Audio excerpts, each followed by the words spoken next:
서울 청담동 최고급 호텔 펜트하우스. 오늘 밤 이곳에서는 운명을 가를 만찬이 열리고 있었습니다. 1000개의 별이 흩뿌려진 밤하늘 아래 한강이 은빛 물결을 일으키며 흘러가고 있었어요. 하지만 이 아름다운 풍경과는 달리 실내에서는 보이지 않는 검은 그림자들이 춤추고 있었습니다. 정재국 회장님, 62번째 생신을 진심으로 축하드립니다. 이 여사가 붉은 장미처럼 아름다운 입술로 속삭였어요. 밤하늘처럼 깊고 어두운 드레스를 입은 그녀의 목에는 다이아몬드들이 차가운 별처럼 반짝였습니다. 하지만 그 아름다운 미소 뒤에는 서늘한 기운이 흐르고 있었어요. 정재국 회장은 평생을 살아오며 쌓아온 품격이 온몸에서 풍겨나는 모습이었습니다. 여사, 고마워요. 이렇게 좋은 밤에 소중한 사람들과 함께 있으니 마음이 참 따뜻하군. 펜트하우스 안은 마치 궁전처럼 화려했어요. 황금빛 크리스털 샹들리에가 수천 개의 작은 태양처럼 빛나고 있었고, 대리석 테이블 위에는 프랑스 보르도의 최고급 와인들이 보석처럼 늘어서 있었습니다. 재민이 조용히 다가왔어요. 삼촌, 정말 아름다운 밤이네요. 그의 목소리는 부드러웠지만 가슴 깊은 곳에서는 무언가가 격렬하게 요동치고 있었습니다. 수십 년간 삼촌의 그늘에서 살아온 세월, 그리고 마침내 다가온 기회에 대한 갈망이 그의 영혼을 태우고 있었어요. 정태진은 창가 소파에서 조용히 손목시계를 바라보고 있었습니다. 모든 것이 계획대로 흘러가고 있어. 그가 마음속으로 중얼거렸지만 손은 미세하게 떨리고 있었어요. 회장님, 오늘 특별한 날을 위해 프랑스에서 직접 공수해온 와인입니다. 비서가 조심스럽게 루비빛 와인을 크리스털 잔에 따랐어요. 마치 저녁 노을 같기도 하고 붉은 장미 꽃잎 같기도 한 완벽한 와인이었죠. 정재국 회장이 감사한 마음으로 와인잔을 받아들었습니다. 오늘 밤이 정말 특별한 밤이 될 것 같아. 이 여사가 우아하게 자신의 잔을 들어 올리며 의미심장한 미소를 지었어요. 회장님, 새로운 출발을 위해 건배해요. 재미는 가슴이 뛰는 소리가 너무 커서 다른 사람들에게 들릴까봐 걱정될 정도였어요. 마침내 그 순간이 다가왔습니다. 정재국 회장이 천천히 마치 인생의 마지막 순간을 음미하듯 와인잔을 입술 가까이 가져갔습니다. 펜트하우스 안의 모든 사람들이 숨을 죽이고 그 순간을 바라보고 있었어요. 그 고요하고 아름다운 순간이었습니다. 드시면 안 돼요, 회장님. 갑자기 천둥 같은 외침이 펜트하우스의 고요함을 산산조각 냈어요. 경호원들이 당황해서 막아서려 했지만 한 소년이 바람처럼 달려들었습니다. 그의 얼굴에는 절망과 분노, 그리고 간절함이 뒤섞여 있었어요.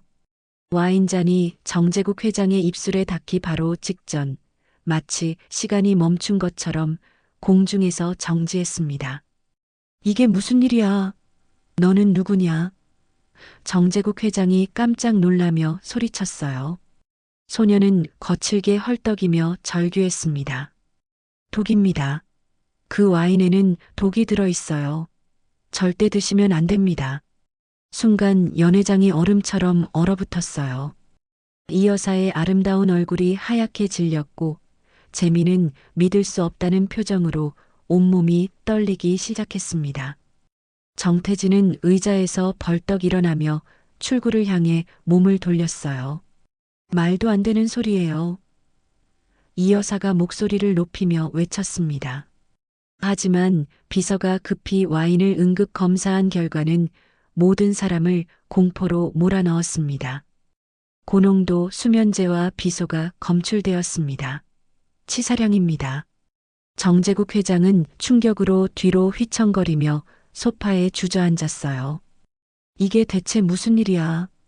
이 여사는 입술을 깨물며 아무 말도 할 수 없었고 재미는 창문 쪽으로 후퇴하며 식은땀을 흘렸습니다. 정태진은 이미 문 쪽에서 도망갈 준비를 하고 있었어요. 정재국 회장이 떨리는 목소리로 소년을 바라보며 물었습니다. 너 대체 누구냐? 어떻게 이런 걸 알았지? 소년의 눈에서 뜨거운 눈물이 강물처럼 흘러내렸어요. 그리고 모든 사람을 충격의 소용돌이로 빠뜨릴 고백을 터뜨렸습니다. 어머니가 임종하시면서 마지막으로 말씀하셨어요. 당신이 제 친아버지라고요. 그리고 오늘 밤 누군가 당신을 죽이려 한다고요. 정재국 회장의 손에서 와인잔이 바닥으로 떨어졌어요. 산산조각 나는 크리스털 소리가 펜트하우스에 슬프게 메아리 쳤습니다. 뭐라고? 내가 내 아버지라고. 정재국 회장이 경악하며 외쳤어요. 소년이 울부짖으며 말했습니다. 아버지, 저를 버리고 어머니를 버린 그 죄로 죽으려고 하시면 안 돼요. 모든 사람들의 세상이 한순간에 뒤바뀌었습니다. 펜트하우스에서의 충격적인 사건이 일어난 지 하루가 지났습니다. 서울 청담동 정재국 회장의 거대한 저택은 마치 폭풍이 지나간 후처럼 고요했어요. 정재국 회장은 서재에서 밤새 잠 한숨 자지 못했습니다. 창밖으로는 새벽 햇살이 스며들고 있었지만 회장의 마음은 여전히 어둠 속에 있었어요. 내가 아버지라고? 그는 계속해서 소년의 말을 되뇌고 있었습니다. 한편 호텔의 특별실에는 소년 이민석이 격리되어 있었어요. 구속은 되지 않았지만 24시간 경비가 서 있는 상황이었습니다. 이민석은 창가에 서서 멀리 보이는 한강을 바라보고 있었어요. 어머니, 제가 정말 잘하고 있는 걸까요? 그의 눈에는 깊은 슬픔이 서려 있었습니다. 정재국 회장의 저택 응접실에서는 긴급 회의가 열리고 있었어요. 이 여사와 재민이 마주 앉아 어젯밤의 충격적인 사건에 대해 이야기하고 있었습니다. 도대체 그 아이가 누구예요? 이 여사가 떨리는 목소리로 물었어요. 그녀의 완벽했던 계획이 한순간에 무너져 내렸습니다. 회장님의 아들이라니 말도 안 되는 소리죠. 재민은 창백한 얼굴로 대답했습니다. 저도 처음 듣는 이야기예요. 삼촌이 과거에 그런 일이 있었다는 건 전혀 몰랐습니다. 하지만 재민의 마음속에는 불안감이 커져가고 있었어요. 만약 정말 삼촌에게 친아들이 있다면 자신의 상속 계획은 모두 물거품이 되는 거니까요. 이 여사는 찻잔을 들었다가 다시 내려놓으며 말했습니다. 그 아이가 거짓말을 하고 있을 거예요. 누군가 시켜서 그런 연극을 하는 게 분명해요. 하지만 독사건을 어떻게 미리 알았을까요? 재민이 의문을 표했어요. 만약 우리가 모르는 다른 사람이 있다면. 두 사람은 서로를 의심스럽게 바라봤습니다. 어젯밤 독이 든 와인이 누구의 소행인지, 그리고 그 소년이 어떻게 알았는지 아무도 확실하게 알 수 없었어요. 오후가 되자 정재국 회장이 결심을 내렸습니다. 그 아이를 만나봐야겠어. 직접 확인해야 할 것들이 너무 많아. 호텔 특별실에서 정재국 회장과 이민석의 첫 번째 정식 면담이 시작되었습니다. 방 안에는 팽팽한 긴장감이 흘렀어요. 자, 이제 차근차근 이야기해보자. 정재국 회장이 무거운 목소리로 말했습니다. 내가 정말 내 아들이라고 생각하는 이유가 뭐냐? 이민석은 떨리는 손으로 낡은 가방에서 무언가를 꺼냈어요. 어머니가 남겨주신 거예요. 그것은 오래된 사진이었습니다. 젊은 정재국 회장과 아름다운 여성이 함께 웃고 있는 모습이었어요. 정재국 회장의 얼굴이 하얗게 질렸습니다. 이건 민이야. 그는 25년 전 사랑했던 여인의 이름을 중얼거렸어요. 민이가 정말 살아있었구나. 어머니는 저를 임신한 채로 당신 곁을 떠나셨어요. 이민석의 목소리에는 원망이 섞여 있었습니다. 당신이 이미 다른 여자와 약혼했다는 걸 알았기 때문이죠.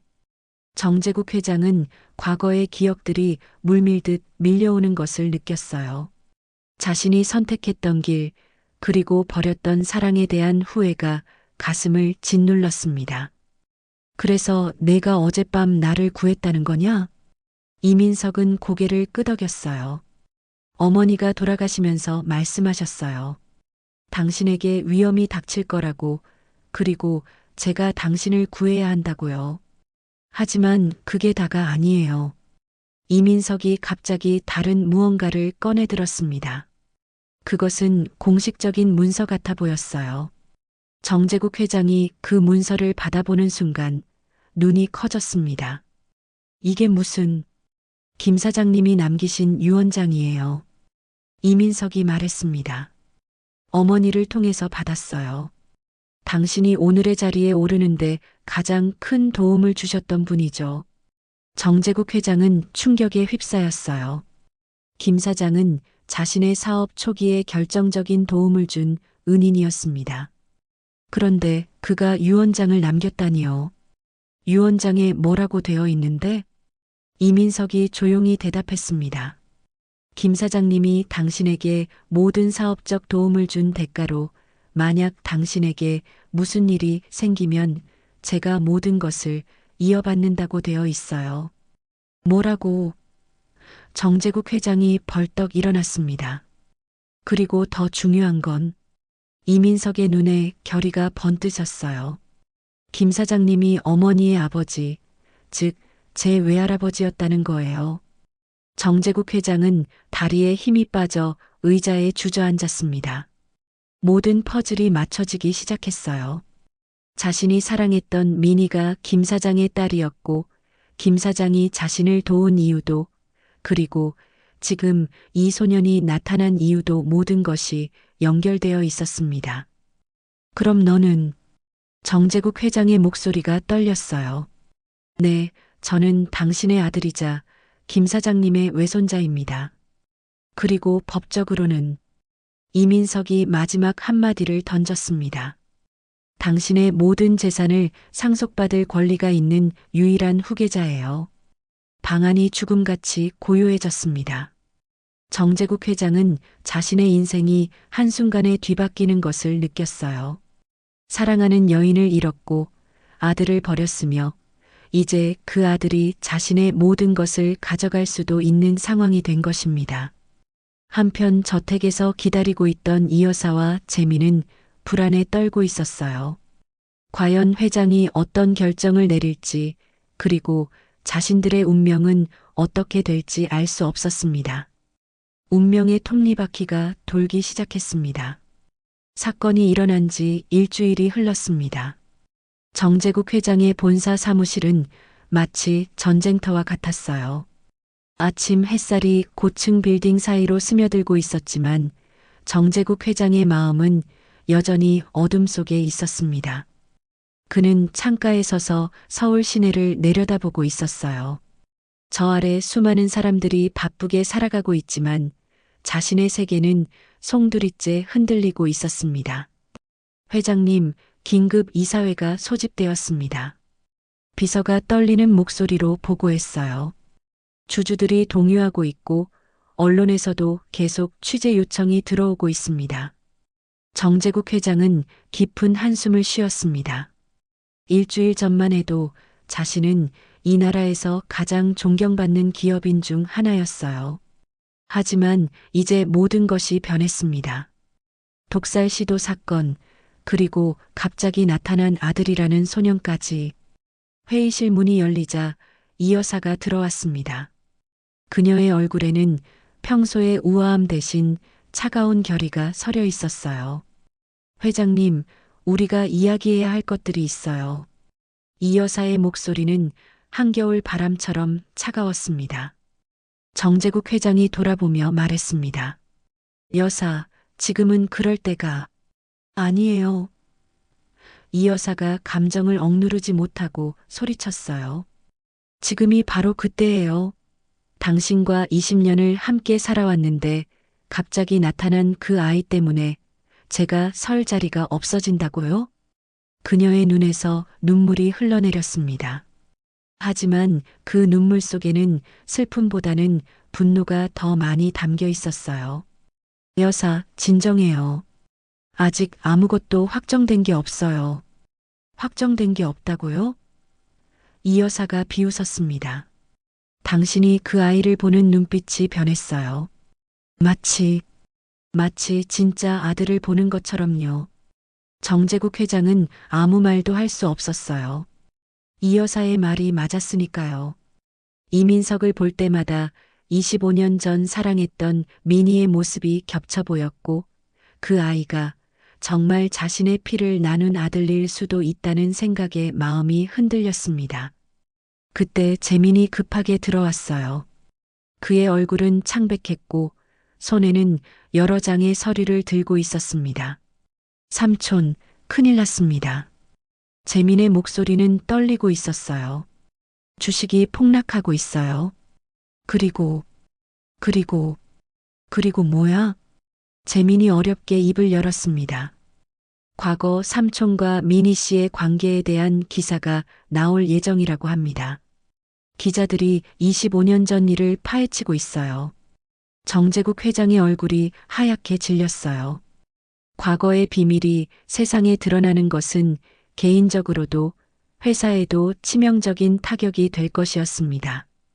이 여사가 찬물을 끼얹듯 말했습니다. 결국 이렇게 되는 거였네요.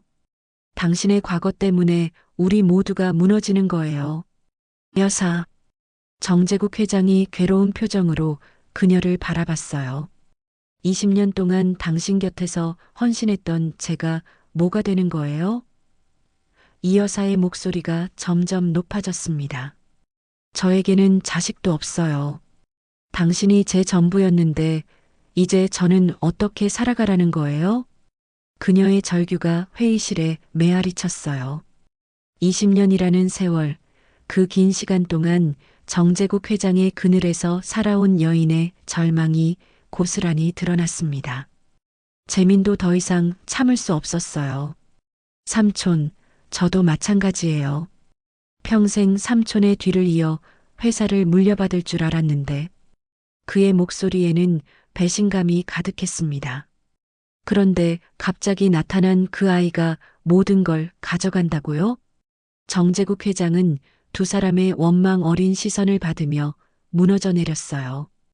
그동안 자신이 얼마나 많은 사람들에게 상처를 주었는지, 그리고 지금도 주고 있는지 깨달았습니다.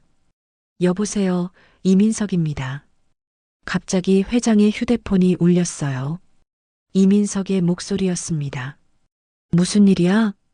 아버지. 이민석의 목소리에는 눈물이 섞여 있었어요. 제가 나타나서 아버지가 힘들어 하시는 걸 알고 있어요. 차라리 제가 사라지는 게 나을까요? 정재국 회장의 가슴이 찢어지는 것 같았어요. 25년 전에도 이렇게 사랑하는 사람을 떠나보냈었는데 이제 아들마저 떠나보내야 하는 건가요? 아니야, 민석아. 내가 잘못한 건 아니야. 하지만 저 때문에 모든 게 엉망이 되고 있잖아요.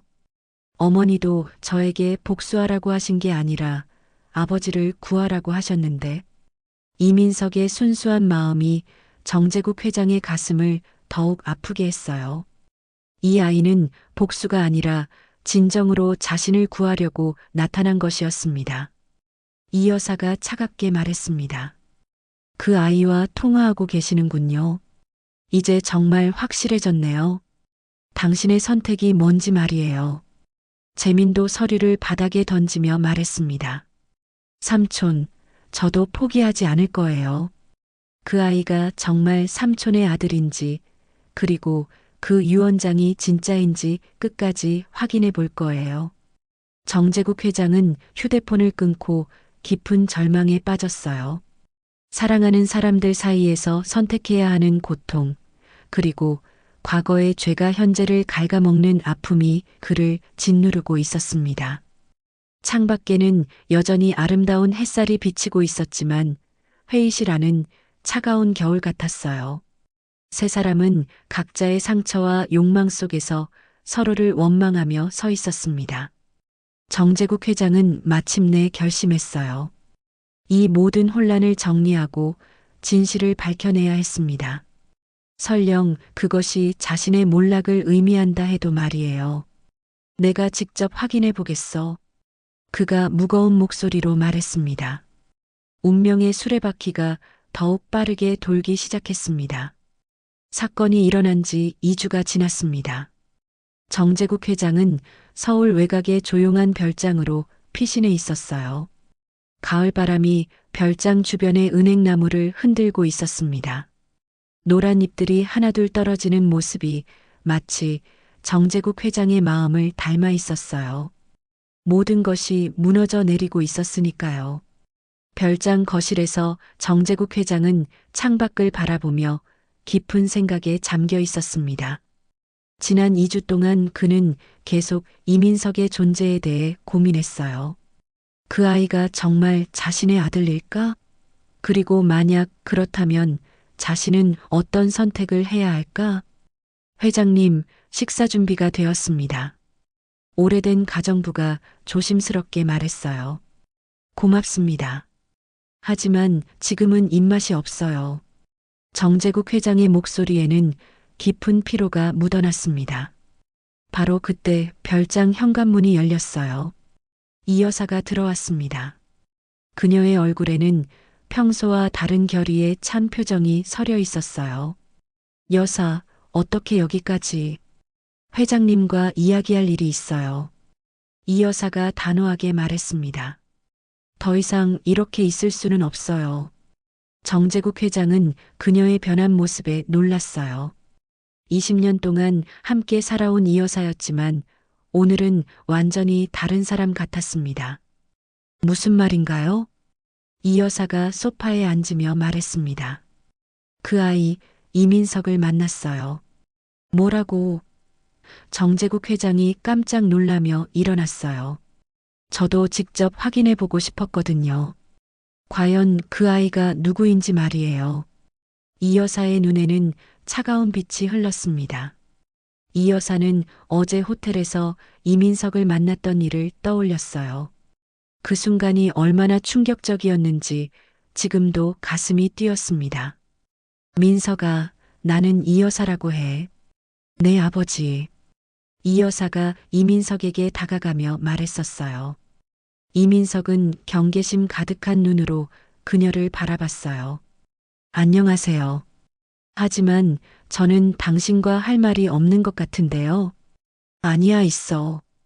이 여사의 목소리에는 묘한 감정이 섞여 있었어요. 내가 정말 회장님의 아들이라면 우리는 가족이 되는 거잖아. 이민석은 고개를 저었습니다. 저는 그런 가족은 원하지 않아요. 그때 이 여사가 충격적인 제안을 했어요. 민석아, 너에게 제안이 하나 있어. 회장님의 자리를 내가 차지하는 거야. 무슨 말씀이세요? 지금 회장님은 너 때문에 힘들어하고 계셔. 차라리 내가 모든 걸 이어받고 회장님은 편히 쉬시게 하는 게 어때? 이 여사의 눈에는 사악한 빛이 번뜩였어요. 이민석은 그녀의 진짜 의도를 간파했습니다. 당신은 아버지를 정말 사랑하는 게 아니군요. 뭐라고? 진짜 사랑했다면 아버지를 이용하려고 하지 않았을 거예요. 이민석의 목소리에는 실망이 가득했어요. 이 여사는 가면이 벗겨지는 것을 느꼈어요. 너 이 자식이. 저는 아버지를 구하러 온 거예요. 당신처럼 이용하려는 게 아니라요. 이민석이 단호하게 말했습니다. 별장에서 이 여사는 그 순간의 분노를 고스란히 정재국 회장에게 쏟아냈어요. 그 아이가 저를 무시했어요. 저를 20년 동안 당신 곁에서 헌신한 저를. 이 여사의 목소리가 떨렸습니다. 정재국 회장은 이 여사의 변한 모습에 충격을 받았어요. 여사, 진정해요. 진정하라고요? 이 여사가 비웃었습니다. 당신도 이제 그 아이 편이군요. 저는 정말 바보였어요. 그때 이 여사가 더욱 충격적인 말을 했어요. 사실 저도 알고 있었어요. 25년 전 미니 씨와의 일을요. 뭐라고? 정재국 회장의 얼굴이 하얗게 질렸어요. 당신이 그 여자를 얼마나 사랑했는지, 그리고 그 여자가 떠났을 때 얼마나 절망했는지 다 봤어요. 이 여사의 눈에서 눈물이 흘러내렸습니다. 하지만 저는 참았어요. 언젠가는 당신이 저를 진짜로 사랑해 주실 거라고 믿었거든요. 정재국 회장은 아무 말도 할 수 없었어요. 하지만 그 아이가 나타나면서 모든 게 달라졌어요. 당신 눈에는 오직 그 아이와 죽은 미니 씨만 보이죠. 이 여사의 목소리는 절망으로 가득했습니다. 바로 그때 재민이 급하게 별장으로 들어왔어요. 그의 얼굴에는 분노가 가득했습니다. 삼촌, 이민석이 언론과 인터뷰를 했다고 합니다. 뭐라고? 재민이 스마트폰을 보여주며 말했습니다. 기자들에게 자신이 삼촌의 아들이라고 공식 발표했어요. 그리고 회사 경영에 참여하겠다고 선언했습니다. 정재국 회장은 모든 것이 돌이킬 수 없는 지경에 이르렀다는 것을 깨달았어요. 이 여사가 차갑게 웃으며 말했습니다. 이제 정말 끝이네요. 그 아이는 당신을 구하러 온 게 아니라 당신을 무너뜨리러 온 거였어요. 아니야, 그럴 리가 없어. 정재국 회장이 고개를 저었지만 마음 한구석에서는 의심이 자라나고 있었어요. 재민이 마지막 일격을 가했습니다. 삼촌, 이제 선택하세요. 그 아이를 택할 건지 아니면 지금까지 함께해온 저희들을 택할 건지. 별장 안은 무거운 침묵에 휩싸였어요. 가을바람이 창문을 흔들며 슬픈 소리를 내고 있었습니다. 정재국 회장은 인생의 가장 어려운 선택 앞에 서 있었어요. 민서가, 그가 작은 소리로 중얼거렸습니다. 내가 정말 아버지를 배신한 거냐? 운명의 바람이 모든 것을 휩쓸어 가려 하고 있었습니다. 사건이 일어난 지 3주가 흘렀습니다. 정재국 회장의 본사는 마치 폭풍우가 몰아치는 바다 위의 배처럼 위태롭게 흔들리고 있었어요. 회장실 창밖으로는 어둠이 깔리고 있었습니다. 서울 시내의 네온 사인들이 하나둘 켜지기 시작했지만 정재국 회장의 세상은 점점 더 어두워져만 갔어요. 그는 책상 앞에 앉아 떨리는 손으로 사표를 작성하고 있었습니다. 회장님, 이사회에서 긴급 결의안이 통과되었습니다. 비서가 무거운 표정으로 들어와 보고했어요. 경영권 박탈에 관한 논의가 시작된다고 합니다. 정재국 회장은 펜을 내려놓고 깊은 한숨을 쉬었습니다. 그래, 결국 이렇게 되는구나. 지난 3주 동안 모든 것이 무너져 내렸어요. 이민석의 언론 인터뷰 이후 과거 미니와의 관계가 연일 보도되었고 주주들의 신뢰는 땅에 떨어졌습니다. 주식은 연일 폭락했고 협력업체들은 하나둘 등을 돌리기 시작했어요. 더 심각한 것은 검찰이 과거 사업 과정에서의 의혹들까지 들춰내기 시작했다는 것이었습니다. 이 여사가 회장실 문을 거칠게 열고 들어왔습니다. 그녀의 얼굴에는 평소의 우아함 대신 절망과 분노가 뒤섞여 있었어요. 이제 만족하세요? 이 여사의 목소리는 얼음장처럼 차가웠습니다. 20년 동안 당신 곁에서 헌신했던 저는 이제 아무것도 아니게 되었네요. 정재국 회장이 고개를 들어 그녀를 바라봤어요. 이 여사의 눈에는 눈물이 고여 있었지만 그 눈물조차 차가웠습니다. 여사, 미안해요. 정말 미안해. 미안하다고요? 이 여사가 비웃었습니다. 당신의 미안하다는 말 한마디로 제 인생 20년이 보상받을 수 있을 것 같아요? 그녀는 손에 들고 있던 서류를 책상 위에 던졌어요. 이혼 서류예요. 더 이상 당신과 함께 추락하고 싶지 않아요. 그리고 이것도요. 또 다른 서류를 내밀었습니다. 제가 가진 회사 지분을 모두 매각했어요. 이민석에게 말이에요. 정재국 회장의 얼굴이 하얗게 질렸어요. 뭐라고? 여사가 민석이에게 지분을? 네, 그 아이가 제안했거든요. 상당한 프리미엄을 주고 사겠다고요.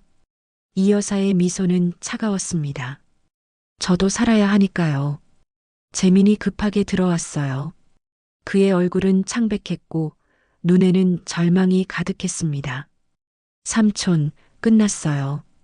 재민의 목소리는 떨리고 있었어요. 이민석이 이 여사 지분까지 확보하면서 이제 경영권 장악이 확실해졌어요. 정재국 회장은 마지막 희망마저 무너지는 것을 느꼈어요. 그리고 더 충격적인 건 재민이 힘겹게 말을 이었습니다. 이민석이 저에게 제안을 했어요. 새로운 경영진에 합류하라고요. 뭐? 재민의 눈에서 눈물이 흘러내렸습니다. 평생 삼촌을 따르며 살아왔는데 이제 저는 어떻게 하라는 거예요? 제가 쌓아온 모든 것이 한순간에 물거품이 되었어요. 정태진도 들어왔어요. 그의 얼굴에는 공포가 가득했습니다. 회장님, 검찰이 움직이기 시작했습니다. 과거 땅 매입 과정에서의 로비 의혹까지 수사한다고 해요. 정재국 회장은 모든 것이 끝났다는 것을 깨달았어요. 사업도, 가족도, 명예도 모든 것을 잃었습니다. 더 이상 버틸 힘이 남아있지 않았어요. 모든 게 내 잘못이야. 그가 중얼거렸습니다. 25년 전에 민희를 버린 것도, 아들을 몰랐던 것도, 지금 이렇게 모든 사람들이 상처받는 것도, 이 여사가 마지막으로 그를 바라보며 말했습니다. 이제라도 깨달으시는군요. 하지만 너무 늦었어요. 해가 완전히 저물었을 때 정재국 회장은 혼자 남겨졌어요. 모든 사람들이 떠났고 회사는 텅 비어 있었습니다. 그는 책상 서랍에서 작은 권총을 꺼냈어요. 오래전 위험할 때를 대비해 보관해 두었던 것이었습니다. 이제 정말 끝이구나. 그가 혼잣말로 중얼거렸습니다. 민희야, 미안해. 민서가, 아버지가 너무 부족했어. 바로 그때 회장실 문이 열렸어요. 이민석이 조용히 들어왔습니다. 그 아이의 얼굴에는 깊은 슬픔이 서려 있었어요. 아버지. 이민석의 목소리는 떨리고 있었습니다. 정재국 회장이 권총을 감추며 물었어요. 여기에 왜 왔냐? 아버지가 힘들어 하신다는 걸 알고 있어요. 이민석이 다가오며 말했습니다. 제가 나타나서 모든 게 망가졌죠. 내 잘못이 아니야, 민석아. 이민석의 눈에서 눈물이 흘러내렸어요. 아니에요, 아버지. 저는 아버지를 구하려고 했는데 오히려 더 힘들게 만들었어요. 민석아. 사실 저는 복수하려고 온 게 아니었어요. 이민석이 무릎을 꿇으며 말했습니다. 어머니가 돌아가시면서 마지막으로 하신 말씀이 있어요. 아버지를 원망하지 말라고, 대신 아버지가 진정 행복해질 수 있도록 도와드리라고 하셨어요. 정재국 회장의 가슴이 찢어지는 것 같았어요. 하지만 저는 모든 걸 잘못했어요. 아버지를 더욱 고통스럽게 만들었어요. 이민석이 울부짖었습니다. 이 여사님과 재민 형도 저 때문에 상처받았고, 민석아, 그만해. 아버지, 제가 모든 걸 포기할게요. 회사도 지분도 모든 걸 원래대로 돌려드릴게요. 이민석이 간절히 말했습니다. 그러니까 제발 포기하지 마세요. 부자는 처음으로 서로를 진정으로 마주봤습니다. 25년의 세월이 만들어낸 상처와 그리움, 그리고 사랑이 그들 사이에 흘렀어요. 정재국 회장이 이민석을 안으며 말했습니다. 내가 정말 어리석었구나. 가장 소중한 것들을 지키지 못했어. 달빛이 회장실을 은은하게 비추고 있었어요. 부자는 서로를 아는 채 조용히 울고 있었습니다. 사건이 일어난 지 한 달이 지났습니다. 서울 청담동 정재국 회장의 집, 그곳은 이제 완전히 다른 분위기였어요. 새벽 햇살이 거실 창문을 통해 스며들고 있었습니다. 정재국 회장은 소파에 앉아 25년 전 민희와의 추억이 담긴 오래된 사진첩을 넘기고 있었어요. 어젯밤 이민석과의 대화 이후 그는 밤새 잠들지 못했습니다. 하지만 그 불면의 밤은 고통스럽지 않았어요. 오히려 마음이 평온했습니다. 아버지, 안 주무셨어요? 이민석이 조용히 다가와 물었어요. 정재국 회장이 고개를 들어 그를 바라봤습니다. 어젯밤까지만 해도 이 아이를 어떻게 받아들여야 할지 몰랐는데 이제는 확신이 들었어요. 이민석의 눈에서 미니의 모습을 보았고 그 순수한 마음에서 자신이 잃어버린 것들을 발견했습니다. 민석아, 아버지 옆에 앉아라. 정재국 회장이 부드럽게 말했어요. 이민석이 조심스럽게 그의 옆에 앉았습니다. 부자 사이에는 이제 어색함보다는 따뜻함이 흐르고 있었어요. 아버지가 너에게 해야 할 이야기가 많구나. 정재국 회장이 사진첩을 덮으며 말했습니다. 25년 전 이야기부터 시작해야겠어. 정재국 회장은 깊은 숨을 들이쉬고 과거의 기억을 꺼내기 시작했어요. 미니와 처음 만난 건 대학교 때였어. 그때 내 어머니는 정말 아름다웠단다. 마치 봄날의 벚꽃처럼 환하고 순수했지. 그의 목소리에는 그리움이 가득했습니다. 어머니도 아버지 이야기를 자주 하셨어요. 젊은 시절 아버지가 얼마나 멋있었는지, 그리고 얼마나 착한 사람이었는지. 정재국 회장의 눈에 눈물이 고였어요. 하지만 아버지는 겁쟁이였어. 사랑보다 현실을 택했지. 김 사장님, 내 외할아버지께서 사업적 도움을 주신다고 했을 때 나는 그 조건으로 재벌가 딸과의 결혼을 받아들였어. 아버지, 내 어머니가 임신했다는 걸 알았을 때 정재국 회장의 목소리가 떨렸어요. 아버지는 너무 무서웠어. 이미 다른 여자와 약혼한 상태였거든. 그래서 비겁하게 도망쳤어. 이민석의 눈에서도 눈물이 흘러내렸습니다. 어머니는 아버지를 끝까지 사랑하셨어요. 원망하신 적이 한 번도 없으셨어요. 정말 고마운 사람이었어. 그리고 미안한 사람이었고. 정재국 회장이 이민석의 손을 잡았습니다. 민석아, 아버지가 25년 동안 잃어버린 시간들을 되돌릴 수는 없어. 하지만 이제부터라도 진짜 아버지가 되고 싶어. 아버지도 피해자였어요. 이민석이 말했습니다. 어머니가 말씀하셨어요. 아버지도 그 시대의 희생양이었다고요. 두 사람이 서로를 위로하고 있을 때 현관문이 열렸어요. 이 여사와 재민이 함께 들어왔습니다. 그들의 얼굴에는 복잡한 감정이 교차하고 있었어요. 회장님, 이 여사가 조심스럽게 말했습니다. 정재국 회장이 일어나 그들을 바라봤어요. 여사, 재민아, 와줘서 고마워. 어젯밤 저희가 너무 감정적으로 행동했어요. 재민이 고개를 숙이며 말했습니다. 삼촌을 더욱 힘들게 해드렸네요. 이 여사도 눈물을 흘리며 말했습니다. 저도 마찬가지예요. 20년 동안 함께 살아왔으면서 마지막에 이기적으로 행동했어요. 정재국 회장이 그들에게 다가갔어요. 아니야. 내가 너희들을 배려하지 못했어. 특히 여사, 20년 동안 내 곁에서 헌신해준 당신에게 너무 미안해. 회장님, 그리고 재민아, 너도 마찬가지야. 평생 나를 믿고 따라왔는데 갑자기 모든 게 바뀌어서 당황스러웠을 거야. 이민석이 일어나서 이 여사와 재민에게 깊이 인사했습니다. 죄송합니다. 제가 나타나서 모든 분들이 힘들어 하셨죠. 이 여사가 이민석을 바라보며 말했습니다. 아니야, 민석아. 내가 잘못한 게 아니야. 우리가 너무 이기적이었어.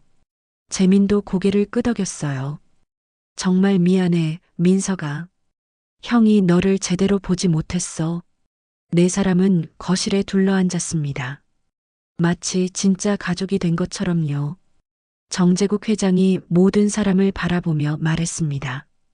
우리 이제 새로 시작해보자. 과거의 상처는 치유하고 서로를 진정으로 이해하면서 말이야. 하지만 회장님, 회사 일은 어떻게 하실 거예요? 재민이 걱정스럽게 물었어요. 이민석이 갑자기 무언가를 꺼냈습니다. 그것은 법적 서류였어요. 사실 어젯밤에 결정한 게 있어요. 이민석이 말했습니다. 김 사장님의 유언장은 진짜였지만 저는 그 권리를 포기하기로 했어요. 뭐라고? 모든 사람이 놀랐어요. 대신 아버지와 함께 회사를 새롭게 만들어가고 싶어요. 상속이 아니라 제 능력으로 인정받고 싶어요. 이민석의 눈에는 결의가 번뜨셨습니다. 정재국 회장이 감동했어요. 민석아, 그리고 이 여사님과 재민 형도 함께요. 우리 모두가 하나가 되어서 새로운 가족 회사를 만들어가요. 이 여사가 눈물을 흘리며 말했습니다. 민석아, 정말 고마워. 이 아줌마가 너를 오해했었어. 재민도 감격했어요. 민석아, 형이 정말 잘못 생각했어.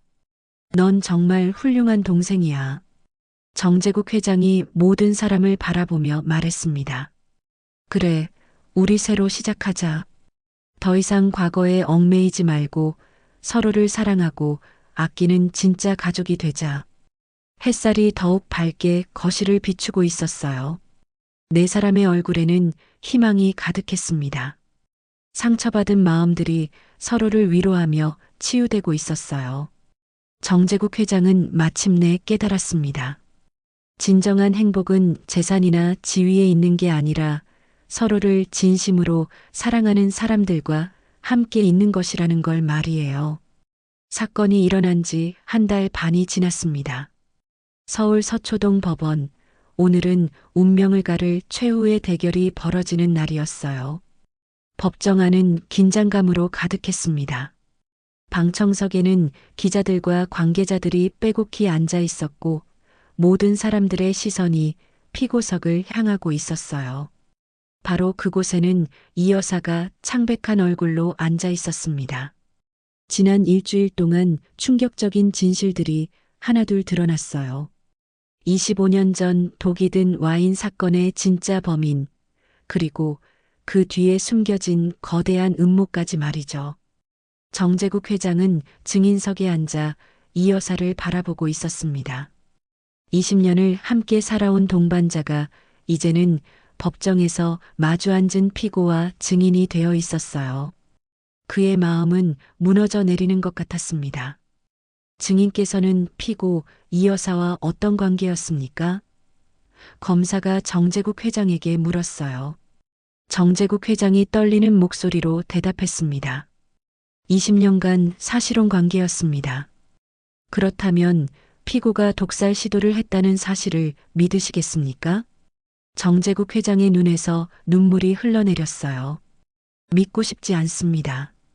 하지만 증거 앞에서는 어쩔 수 없겠죠. 이 여사가 고개를 돌려 그를 바라봤어요. 그녀의 눈에는 원망과 절망이 뒤섞여 있었습니다. 재판장이 이민석을 증인으로 호출했어요. 이민석은 떨리는 다리로 증인석에 섰습니다. 증인은 사건 당일 어떻게 독이 든 와인을 미리 알 수 있었습니까? 이민석이 깊은 숨을 쉬고 말했습니다. 어머니가 돌아가시기 전에 남기신 편지에 모든 것이 적혀 있었습니다. 어떤 내용이었습니까? 25년 전 어머니가 아버지를 떠날 때 이 여사가 어머니를 찾아왔다고 했습니다. 그리고 위협했다고요. 만약 다시 아버지 앞에 나타나면 해를 입히겠다고. 법정이 술렁거렸어요. 이 여사의 얼굴이 하얗게 질렸습니다. 그뿐만 아니라 어머니는 이 여사가 언젠가 아버지를 해칠 거라고 예감하셨어요. 그래서 저에게 반드시 아버지를 구하라고 하신 거였습니다. 정재국 회장이 충격에 휩싸였어요. 그게 정말이냐, 민석아? 이민석이 고개를 끄덕였습니다. 어머니는 죽는 순간까지 아버지를 걱정하셨어요. 이 여사가 벌떡 일어나 소리쳤어요. 거짓말이야. 그 여자가 거짓말을 한 거야. 조용히 하십시오. 재판장이 망치를 두드렸습니다. 이 여사의 변호사가 일어나 말했습니다. 재판장님, 이것은 고인의 일방적인 주장일 뿐입니다. 증거가 있습니까? 이민석이 주머니에서 낡은 편지를 꺼냈어요. 어머니가 직접 쓰신 편지입니다. 그리고 25년 전 이 여사가 어머니를 위협했을 때의 녹음 파일도 있습니다. 법정이 다시 한번 술렁거렸어요. 이 여사는 절망적인 표정으로 주저앉았습니다. 검사가 녹음 파일을 재생했어요. 25년 전 이 여사의 차가운 목소리가 법정에 울려 퍼졌습니다. 미니 씨, 정제국과의 관계를 끝내세요. 만약 다시 그 앞에 나타나면 당신과 당신 뱃속의 아이 모두 무사하지 못할 거예요. 정제국 회장이 의자에서 무너져 내렸어요. 여사, 정말 그런 말을 했어요? 이 여사가 눈물을 흘리며 소리쳤습니다. 그때 저는 정말 절망적이었어요. 사랑하는 사람을 빼앗길 위기였다고요. 그 후 25년 동안 계획을 세우신 거군요. 검사가 차가운 목소리로 말했습니다. 정제국 회장이 나이가 들어 약해지면 도구로 제거하고 모든 재산을 차지할 계획이었던 거죠. 아니에요. 저는 정말 회장님을 사랑했어요. 이민석이 일어나 이 여사를 바라보며 말했습니다. 사랑이라는 이름으로 사람을 죽이려고 하셨다고요? 그게 진짜 사랑인가요? 재민이 방청석에서 일어났어요. 그의 얼굴에는 충격과 회한이 섞여 있었습니다. 재판장님, 저도 증언하고 싶습니다. 재민이 말했습니다. 증인이 되시겠습니까? 재민이 증인석에 섰어요. 저는 이 여사의 공범이었습니다. 법정이 다시 한번 떠들썩해졌어요. 무슨 뜻입니까? 재민이 눈물을 흘리며 말했습니다. 저도 삼촌의 재산을 탐냈어요. 이 여사와 함께 계획을 세웠습니다. 하지만 실제로 독을 탄 건 이 여사 혼자였어요. 저는 마지막 순간에 겁이 나서 못했어요. 정제국 회장이 재민을 바라보며 절규했어요. 재민아, 너까지. 삼촌, 정말 죄송합니다. 평생 후회하며 살겠습니다. 재민이 무릎을 꿇었습니다. 이 여사가 마지막으로 정제국 회장을 바라보며 말했습니다. 회장님, 저는 정말 당신을 사랑했어요. 하지만 그 사랑이 너무 커서, 너무 무서워서. 정제국 회장이 눈물을 흘리며 대답했습니다. 여사, 사랑은 상대를 해치는 게 아니에요. 사랑은 상대의 행복을 바라는 거예요. 재판장이 최종 판결을 내렸습니다. 피고 이 여사는 살인 미수죄로 징역 15년을 선고합니다. 피고 재민은 공범으로 징역 3년에 집행유예 5년을 선고합니다. 이 여사가 끌려나가면서 마지막으로 돌아보며 소리쳤어요. 회장님, 저를 용서해 주세요. 정제국 회장은 아무 말도 할 수 없었어요. 20년의 세월, 그 모든 추억들이 이제는 거짓이었다는 현실이 너무나 아팠습니다. 법정을 나서며 이민석이 아버지의 어깨에 손을 올렸어요. 아버지, 이제 정말 끝났어요. 정제국 회장이 고개를 끄덕였습니다. 그래, 이제 진짜 새로운 시작이구나. 재민이 다가와 무릎을 꿇었어요. 삼촌, 저를 용서해 주세요. 평생 속죄하며 살겠습니다. 정제국 회장이 재민을 일으켜 세우며 말했습니다. 재민아, 내가 마지막에 진실을 말해줘서 고마워. 이제 우리 다시 시작하자. 법원을 나서는 그들의 뒤로 석양이 아름답게 지고 있었어요. 긴 악몽이 드디어 끝났습니다. 사건이 일어난 지 2개월이 지났습니다. 서울 청담동 정제국 회장이 새로 마련한 소박한 집에서는 따뜻한 아침이 시작되고 있었어요. 예전의 화려한 대저택 대신 정제국 회장은 조용한 주택가의 작은 집을 선택했습니다. 마당에는 미니가 좋아했던 장미꽃이 피어 있었고 거실에는 가족 사진들이 정성스럽게 놓여 있었어요. 아버지, 아침 식사 준비됐어요. 이민석이 앞치마를 두르고 부엌에서 나왔어요. 그의 얼굴에는 평온한 미소가 있었습니다. 정재국 회장이 신문을 내려놓고 일어났습니다. 고마워, 민석아. 아버지가 이렇게 아들 덕을 보다니. 식탁에는 정갈한 한식이 차려져 있었습니다. 김치찌개, 계란말이, 그리고 미니가 즐겨 만들었다는 나물들까지. 어머니 손맛이 그대로네. 정재국 회장이 감격하며 말했습니다. 어머니가 저에게 요리를 가르치시면서 하셨던 말씀이 있어요. 언젠가 아버지와 함께 식사할 날이 올 테니까 그때를 위해 미리 준비하라고 하셨어요. 정재국 회장의 눈에 눈물이 고였어요. 민희는 죽는 순간까지도 자신을 생각해 주었던 것입니다. 현관문이 열리고 재민이 들어왔어요. 요즘 재민은 매일 아침 이곳에 와서 회사 일을 보고했습니다. 집행유예를 받은 후 그는 진심으로 변화했어요. 삼촌, 민서가 안녕하세요. 재민이 깍듯하게 인사했습니다. 재민아, 같이 아침 먹자. 정재국 회장이 자리를 권했습니다. 삼촌, 어제 이사회 결과 보고 드릴게요. 신규 사업 계획이 만장일치로 통과되었습니다. 지난 2개월 동안 이들은 완전히 새로운 회사를 만들어가고 있었어요.